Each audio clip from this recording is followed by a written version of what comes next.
One thing you might be missing when you switch away from JavaScript to build a pure CSS accordion or other widget is the ability to transition. So for example, on a JavaScript accordion, you'd usually find these slide up and down quite nicely in a smooth fashion. However, we don't need JavaScript to do this either. We can do this with CSS transitions. It's very, very straightforward. And the great thing is that if it's not supported on a particular browser, no worries, the user will just see what we can see at the moment. So let's take a look at the code as it stands at the moment. We're going to focus on the accordion content selector and the accordion content selector with the target selector on here. So at the moment, let's just recap over what we've done. We've got a padding of 0 and height of 0, just so that these sections here stay invisible. And we obviously add the padding back on and we add a height of auto here. Now, in order to do a transition, what we're going to have to do is we're going to have to set the height to a specific pixel value, so the transition knows which value to go from and to. So we're basically going from 0 to 200. So the first thing that I'm going to do is I'm going to provide a height here. So let's just say 150 pixels. This can be anything you need.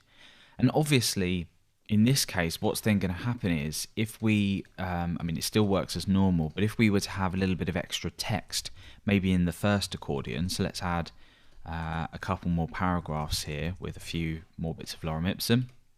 You can see now that it cuts off. It's cut off here because we're defining a specific height for this element. Now what we can now do is we can do an overflow. And in fact, we're going to do an overflow on the y-axis, and we're going to choose scroll. So we've already done an overflow hidden on here, which makes sense. But on here, what we're going to do is we're going to do an overflow y of scroll, resetting this original overflow. So this basically allows us to scroll down like that. On my browser here, you can't always see the scroll bars, but if you're working on Windows or Linux, you'll likely see these scroll bars. So this works in exactly the same way, but we're now at the advantage of being able to add a transition to make this look really nice. So this is the exciting part. So I'm going to add my WebKit vendor prefix here, so transition, and I'm going to duplicate this down in a minute and do the non-prefixed version as well. So we have a WebKit transition. We need to choose which property we want to transition on, and that's obviously the height. As it goes from 0 to 150, we want that to transition. We're going to choose the amount of time that it takes for the transition to happen. In this case, I'm just going to choose something like 400 milliseconds, and then I'm going to choose the transition type. So we're going to choose ease. So let's duplicate this down then, and let's get rid of the WebKit vendor prefix, and there we go. So let's take a look at what this looks like. There we go. We've got a nice smooth transition effect. However, you've probably noticed that when I click on another item here, the padding disappears. And that's because the padding's reset automatically due to this selector here. However, because the transition's in place, it's giving us a little bit of extra time to see that padding disappear. Can you see that happening there?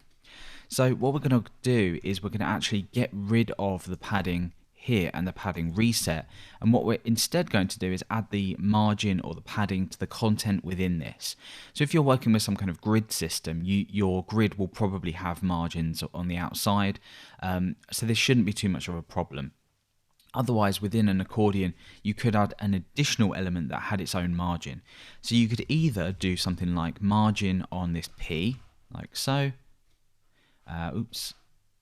Margin of 20 pixels, sorry. And then you'll have the following. So that won't affect that. So now everything pretty much looks perfect. This is looking really, really nice.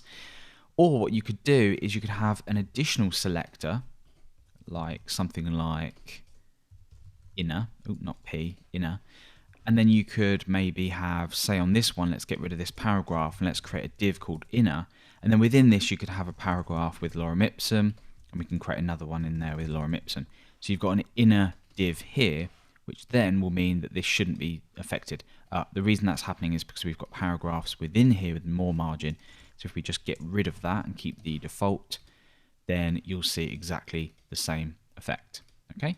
And obviously the reason these are going is because we're now we don't have an inner div in there, but you could adjust that. So let's just put this back to the P solution. That's just probably something that would be preferred. It really depends on how you are doing this.